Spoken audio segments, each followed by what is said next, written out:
Buenos días.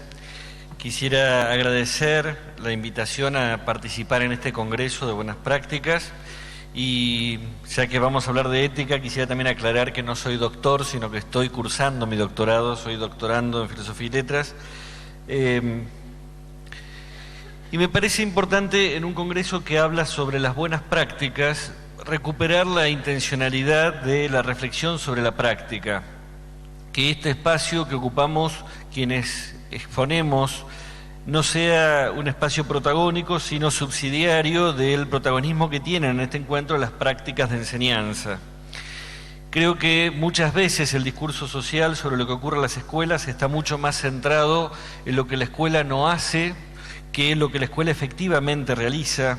Y este es un momento como para empezar a pensar qué es lo que efectivamente ocurre en las escuelas, y de eso que ocurre en las escuelas recuperar aquello que es particularmente valioso. Por eso valoro mucho que se convoque al encuentro a los docentes no solo para escuchar o para intercambiar, sino también para mostrarse a sí mismos a través de su práctica.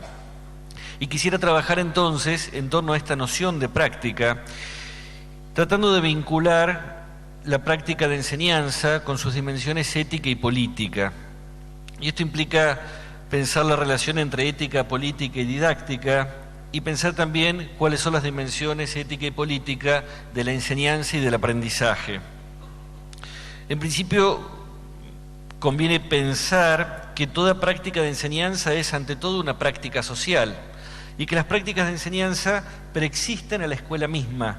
Es decir, allí donde hay sociedades, hay procesos, instancias de traspaso de conocimientos de una generación a otra o de unos sujetos a otros, y esas prácticas son prácticas que han estado mucho antes de que hubiera sistema educativo, de que hubiera una institución, escuela, y también circulan por fuera de la escuela. Entonces habría que pensar que parte de estas prácticas de enseñanza escolares son un tipo particular de las enseñanzas que circulan por la sociedad. Y las prácticas son objeto de reflexión de la didáctica, aunque en muchos casos la práctica funciona como un punching ball de la didáctica. Los didactas tenemos el hábito de criticar las prácticas, mostrar lo que no hay en ellas, o utilizarlas como para ejemplificar lo que no debería ocurrir y poder tomarlas como punto de partida para pensar lo que sí debería ocurrir. Recién en las últimas décadas, la didáctica ha empezado a reflexionar sobre las buenas prácticas como un espacio para pensar por qué es valioso lo que es valioso, o por qué tiene éxito lo que tiene éxito, o por qué algún tipo de enseñanza es preferible a otra, qué es lo que caracteriza esa buena enseñanza. Y eso ha dado lugar a una serie de investigaciones, no ya para pensar cómo reemplazar unas prácticas de enseñanza por otras, sino cómo develar eso que hace que una práctica sea buena para poder comunicarlo a otros docentes y transformarlo en criterios que permitan a quien se inicia la docencia recrear algunas de las mejores prácticas de los docentes que ya habitan las escuelas.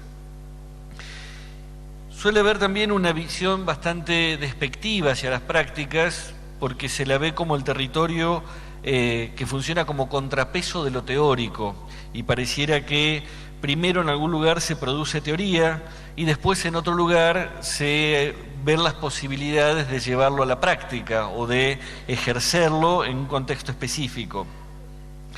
Si nos remontamos al pensamiento de Aristóteles en la Grecia clásica, él hacía una distinción muy interesante entre tipos de conocimientos y planteaba un tipo particular que llamaba el episteme, en sentido estricto, lo que hoy llamaríamos ciencia, que era el conocimiento entre las relaciones esenciales entre las cosas, ¿no? Un conocimiento demostrativo de las relaciones esenciales entre las cosas. Y uno podría pensar que toda ciencia tiene este componente teórico de establecer relaciones entre aquello que está ajeno al sujeto y que son las cosas, el mundo, lo real.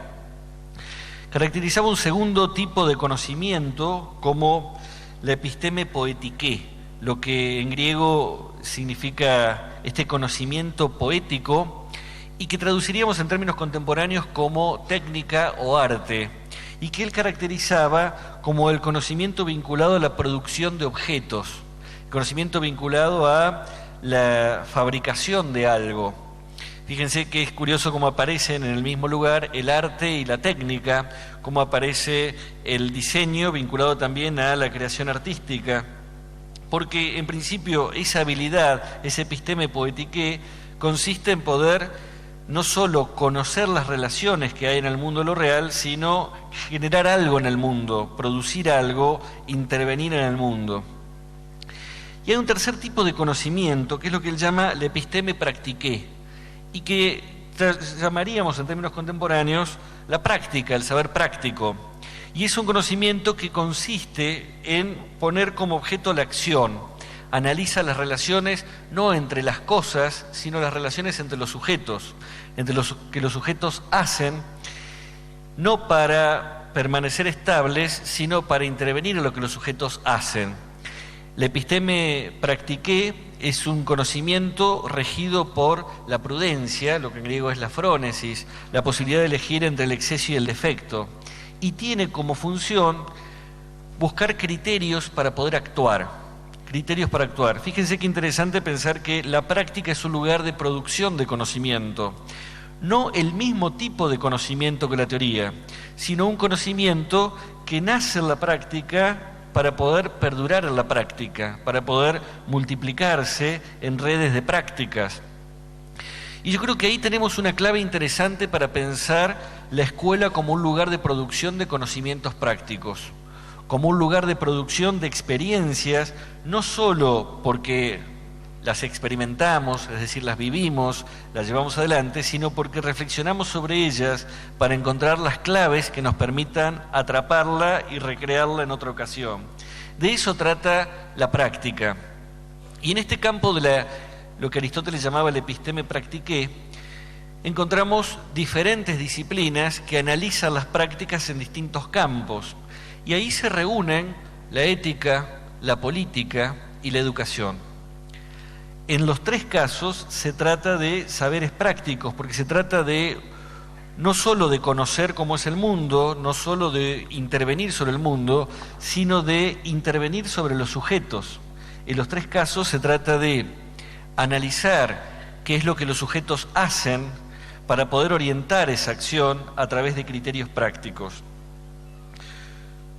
Dice Hannah Arendt que de las diferentes actividades humanas, la propia del ser humano es la acción, que es precisamente el objeto de estudio de la episteme practiqué. Ella distingue en su libro La condición humana diferentes tipos de actividades. A una la llama labor, que es la actividad de mantenimiento de la vida, ¿no? Las labores de comer, dormir, transportarse, y es lo propio de un animal o de un esclavo. Pero un sujeto libre puede hacer bastante más que mantenerse. Analiza otro tipo de actividad que es el trabajo y que tiene que ver con lo que Aristóteles llamaba la episteme poetiqué, ¿no? Que es la técnica, la intervención en el mundo, la producción de las cosas. Y dice que la actividad específicamente humana es la acción, que es una actividad que no está regulada previamente, sino que se define a través de sí misma.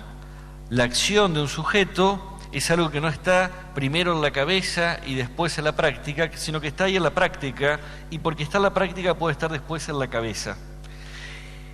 Y analiza también que la acción es no solo el producto de un ser humano, sino lo que nos hace humanos, lo que de alguna manera nos va configurando como sujetos y va constituyendo nuestra identidad. Somos lo que hacemos. Y también somos el relato de aquello que hacemos. Si lo que hacemos no tiene relato, nuestra identidad no se configura, nuestra biografía no se constituye, porque son acciones que quedan sueltas, que no hay una lectura hecha ni por uno mismo ni por otro. Al mismo tiempo, una misma acción puede admitir diferentes relatos.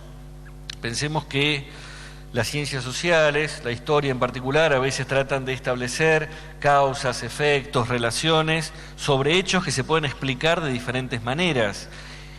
Y por más que los hechos permanezcan congelados en un momento, el historiador los recrea, los redefine, los produce nuevamente cuando investiga y crea nuevas explicaciones sobre aquellos hechos del pasado. El trabajo del psicoanálisis también de alguna manera es generar una nueva narrativa sobre hechos del pasado de un sujeto. Lo que pasó, pasó, pero podemos leerlo y recrearlo de otra manera. Y esto significa que la acción es el lugar donde empezamos a constituirnos como sujetos y donde podemos recrear nuestra narrativa acerca de lo que hacemos. Yo creo que con estos elementos podemos pensar la significatividad que tiene encontrarnos ofreciendo y mostrando nuestra práctica y haciendo el ejercicio de narrar nuestra práctica para nosotros mismos y para otros. La práctica de un docente es una práctica vertiginosa, una práctica que habitualmente está atravesada por horas y horas al frente del aula, horas y horas dentro de las instituciones, y no siempre hay tiempo de volver sobre ellas para entender qué pasó, incluso para entender qué fue lo que logró un efecto que quería lograr, pero que no siempre ocurrió por lo que yo pensaba que iba a ocurrir, sino quizá por otros elementos circunstanciales. Y ahí es donde creo yo que se reúnen la ética, la política y la didáctica. Porque la ética es la deliberación sobre lo correcto y lo bueno para un sujeto y que nos permite orientar nuestras acciones fundamentalmente en función de nuestros deseos, ¿no? La ética tiene como objeto la acción y la proyección de uno a partir de su deseo. El problema es que como vivimos con otros, los deseos suelen tener algunas interferencias con el deseo del que tenemos al lado, y entonces parte de la discusión o de la deliberación de la ética es cómo podemos llevar adelante deseos que pueden ser contradictorios, y esto implica ciertas normas de convivencia, o deseos que pueden potenciarse en el proyecto con otros, y esto implica también la reunión a través del amor, de la amistad, del encuentro con el deseo del otro. Pero básicamente la ética busca criterios prácticos para poder orientar nuestra vida, ¿no? La ética en tiempos de Aristóteles se preocupaba fundamentalmente por la eudaimonía, lo que nosotros hoy llamaríamos la felicidad.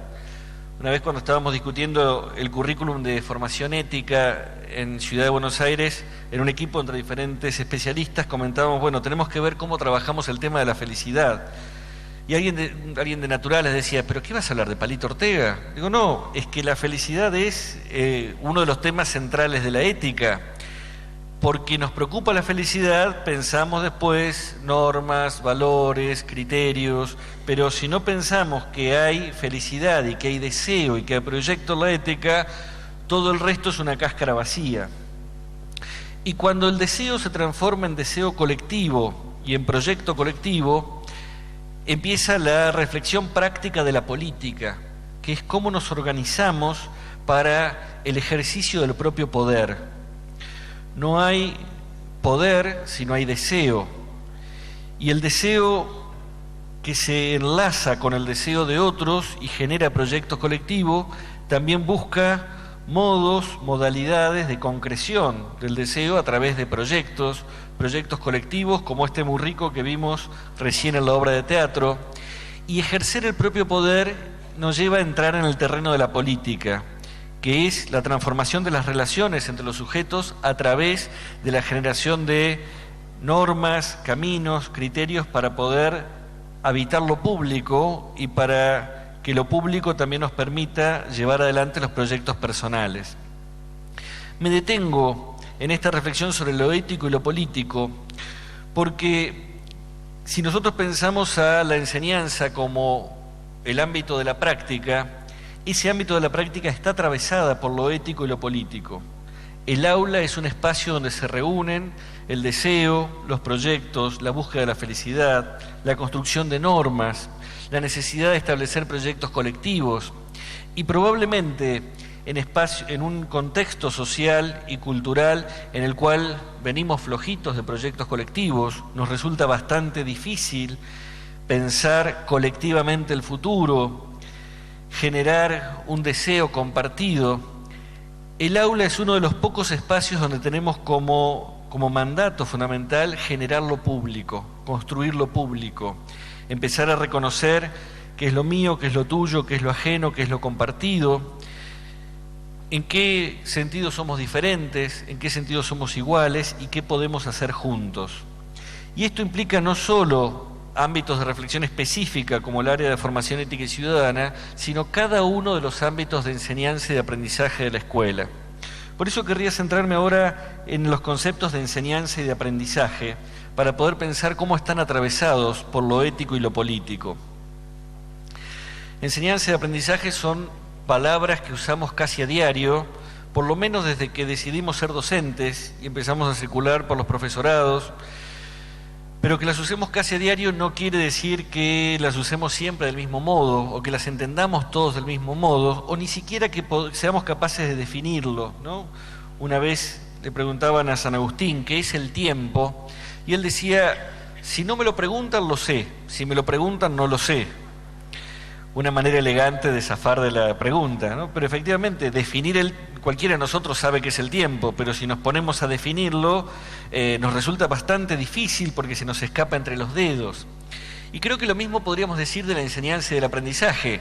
Todos sabemos de qué estamos hablando, pero no siempre resulta sencillo atraparlo en una definición que nos permita comunicarle a otro de qué se trata enseñar o de qué se trata aprender. Yo quisiera basarme particularmente en los trabajos de Philippe Mériez, un pedagogo francés contemporáneo que analiza estos conceptos, y me detengo en los aportes de Mériez porque creo que algunos de los aportes de Mériez sirven para entender y orientar nuestras prácticas actuales. En principio, la palabra enseñanza tiene como raíz etimológica un vínculo con señal, ¿no? Enseñar es marcar o dejar una señal, una etimología que se puede interpretar de diferentes maneras. Alguien podría decir que enseñar es poner una marca en el cuerpo del otro, como la marca que se ponía en el esclavo, que queda todavía en esa expresión, a esta gente se le ve la marca en el orillo, ¿no? Como algo que no se va a poder borrar a lo largo del tiempo, aunque también uno podría pensar que esa manera de entender la enseñanza es una manera también de establecer una dominación del enseñante sobre aquel que recibe enseñanza, que es: yo quiero marcarte a fuego para que nunca dejes de ser aquello que mi enseñanza hoy te está marcando. Otra manera de entender la etimología es como la enseñanza como un proceso de ir dejando señales en el camino para que otro vaya encontrando un recorrido. Y yo creo que ahí hay un margen de libertad un poco más grande. Enseñar es dejar señales para que otro decida si sigue por el camino que está marcado o no. Y ahí hay un margen, creo yo, de construcción de libertad del otro lado.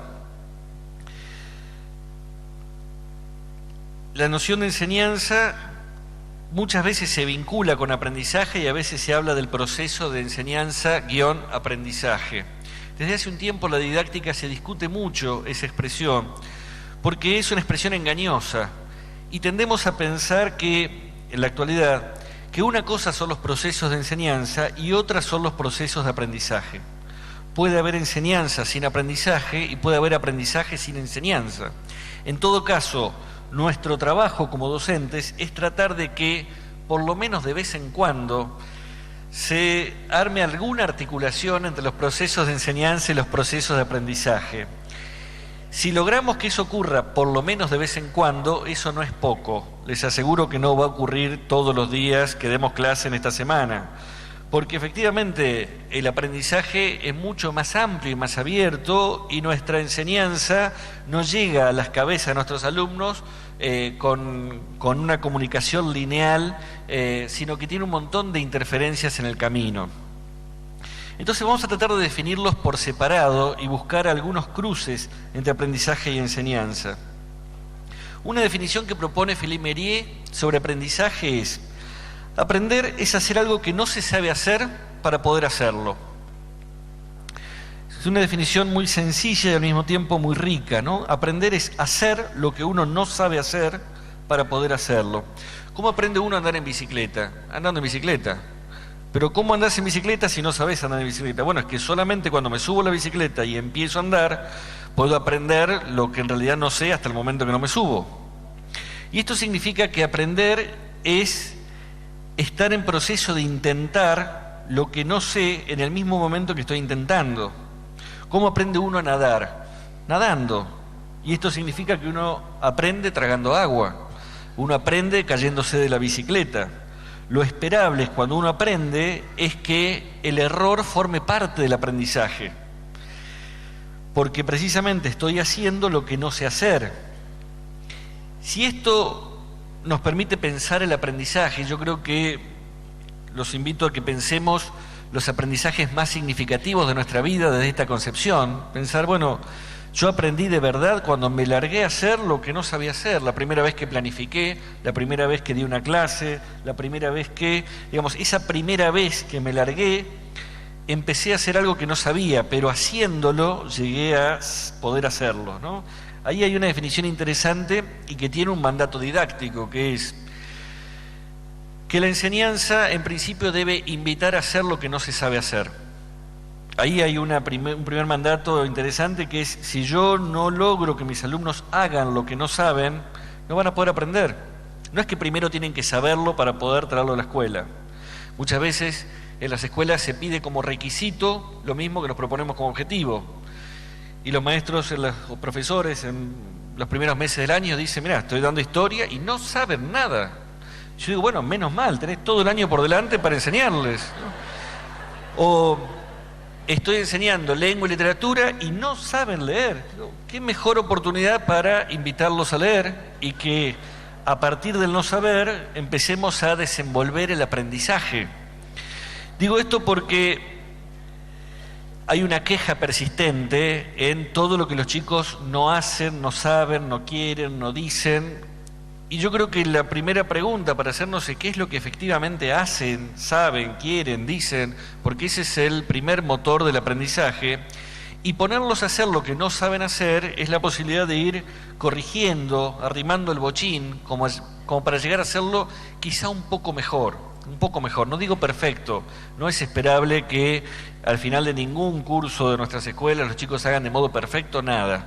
Sí, mejor que como lo hacían en marzo. Y yo creo que lo mejor que nos puede ocurrir a lo largo del año es decir: mirá, la verdad que ahora los veo haciendo cosas que por lo menos no lo hacían en mi aula cuando empezó el año. Dice Meirie que un modo de definir aprendizaje es que, definir enseñanza, es que enseñar es brindar seguridad para que otro ensaye y se equivoque sin temor a ser juzgado. ¿Qué es enseñar? Brindar seguridad para que otro ensaye y se equivoque sin temor a ser juzgado. Imagínense en el momento que estamos aprendiendo a andar en bicicleta, si detrás mamá, papá, el hermano mayor o el que nos enseña nos dice: dale, tarado, ¿no ves que te vas a caer? ¿No ves que sos un imbécil? ¿No ves que nunca vas a poder? Lo más probable es que vayamos al piso pronto, porque lo que uno necesita es que detrás de la bicicleta haya alguien que diga: dale, vos podés, dale. ¿Sí? No le estamos brindando mucha seguridad. Sé que no es lo que hacemos todos los docentes, pero como tengo una hija que está en la secundaria, sé que también existe entre los docentes todavía esa práctica, ¿no? De decir: yo el primer trimestre le pongo la menor nota posible, cosa de que después me tengan miedo todo el año y estén cortitos. Digo, eso es una manera de garantizar que no aprendan en todo el año, ¿no? En todo caso, que estén todo el año con el aliento en la nuca de llevarse la materia, pero no con intención de aprender algo de verdad. Necesitamos generar espacios de seguridad. Espacio de seguridad significa: equivóquense tranquilos, yo para eso estoy acá. No se trata de que ustedes sepan antes de venir a la escuela. Están acá para equivocarse. Y yo estoy acá para sostenerles la bicicleta. Para ayudarlos cuando no saben leer, para ayudarlos cuando no saben escribir. A veces a través del humor, a veces a través de la ironía. Uno puede ayudar al otro sin desmerecerlo, sin desacreditarlo. Pero necesitamos ayudarlo. Muchas veces los profesores de historia dicen: yo no le puedo enseñar historia si no saben leer. Y yo respondo: ¿no será que tenemos que enseñar a leer historia? Porque leer historia es una manera especial de leer. así como escribir historia es una manera especial de escribir. Y en cada una de las áreas necesitamos enseñar a leer y enseñar a escribir dentro de esa área. No se escribe igual un problema de matemáticas que un relato histórico, que un experimento, ¿no? Cada espacio tiene sus reglas de escritura y sus códigos de lectura. Y entonces todo eso que no se sabe hacer es lo que funciona como desafío para nuestro trabajo en el aula. Y esto implica suspender la presión de la evaluación. A veces se dice en educación, evaluamos todo el tiempo. Es verdad que evaluamos todo el tiempo. Entonces, paremos de evaluar un rato, porque si evaluamos todo el tiempo, no nos damos tiempo de equivocarnos. Lo usual es que cuando uno está aprendiendo se equivoca, y esto nos ocurre, y lo podemos ver cuando miramos nuestras propias prácticas. Yo siempre digo que la primera vez que doy un curso, una materia, sale como el primer panqueque, sabroso pero no vistoso.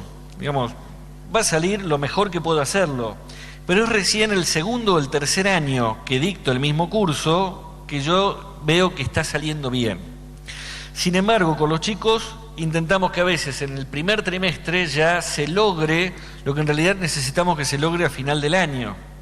Y entonces ahí necesitamos suspender la evaluación y darle garantías de que estamos esperando que el proceso decante a lo largo de un tiempo, ¿no? Y esto implica un diálogo también con aquel que está aprendiendo. Otra definición que propone Mérier, y me parece muy rica, de aprendizaje es: aprender es siempre tomar información del entorno en función de un proyecto personal. Aprender es siempre tomar información del entorno en función de un proyecto personal. No estamos hablando de la escuela acá, estamos hablando del aprendizaje. ¿Cómo aprendimos a seducir? Mirando lo que pasaba en los bailes, en las fiestas, diciendo a ver qué hace el que tiene éxito con las chicas, o las chicas con los chicos, a ver cómo hace el otro para seducir. ¿Cómo aprendimos a bailar? Mirando porque nos interesaba aprender a bailar, porque si no teníamos un montón de costos. Cuando hay interés en función de un proyecto personal, empezamos a buscar información del entorno. Y esa información del entorno empieza a funcionar dentro de la cabeza y permite que vayamos aprendiendo, ¿no? Y nos permite ensayar hasta lograr hacer lo que no sabemos hacer. Pensemos mucho de nuestros aprendizajes cotidianos, como aprender a cocinar, aprender a viajar en colectivos. No siempre hubo alguien que nos lo enseñó de manera sistemática. A veces lo aprendimos porque teníamos un interés que motorizaba la búsqueda de información por todos lados para poder sostenerlo. Y acá conviene que nos preguntemos, bueno, ¿qué significa aprender dentro del aula? Si aprender es siempre buscar información del entorno en función de un proyecto personal, en el aula tenemos 20, 30, 40 proyectos personales distintos y solo van a aprender los chicos en función de su proyecto personal. Eso significa que enseñar es llevarles las señales, el bagaje cultural que las generaciones anteriores han producido para que ellos hagan algo con eso en función de su proyecto personal. Pero solo van a tomar de lo que llevemos aquello que les sirve a su proyecto. Y ahí tenemos un problema serio, porque no siempre lo que tenemos para ofrecer les sirve para su proyecto personal. Y muchas veces el proyecto personal de los chicos se reduce a aprobar la materia. Profe, ¿qué es lo mínimo que tengo que saber para aprobar esta materia? Lo cual a uno le genera una gran herida narcisista, ¿no? Pero ¿cómo es lo mínimo? ¿Por qué venís a zafar a mi materia si yo estoy tratando de enseñarte el máximo de lo posible? Yo creo que acá necesitamos también hacer una reflexión sobre el sentido de la escuela media y preocuparnos por la cuestión de los intereses de los chicos. Muchas veces los docentes de escuela media dicen, el problema es que los chicos no tienen interés. Yo desconfío mucho de esa expresión, creo que los chicos tienen muchísimos intereses, lo que pasa es que no siempre coinciden con lo que tenemos para ofrecerle. Y esto implica que, digamos, lo saludable es que un adolescente esté descubriendo sus propios intereses. Supongamos un grupo que en la primera hora de la mañana recibe al profesor de historia y todos dicen, bien, vino el de historia. En la tercera viene el de química y todos dicen, bien, vino el de química. En la quinta viene la educación física y todos dicen, bien, en la educación física. Yo digo, estamos en problemas. estamos en problemas. En principio son unos aparatos estos chicos, hay algo raro que está ocurriendo en esta escuela, pero lo esperable es que a lo largo de la escuela secundaria los chicos vayan encontrando que se alegran cuando tienen alguna materia y que hay otras que tratan de zafarlas. Lo peor que nos puede ocurrir es que cuando termine la secundaria los chicos digan, me gusta todo,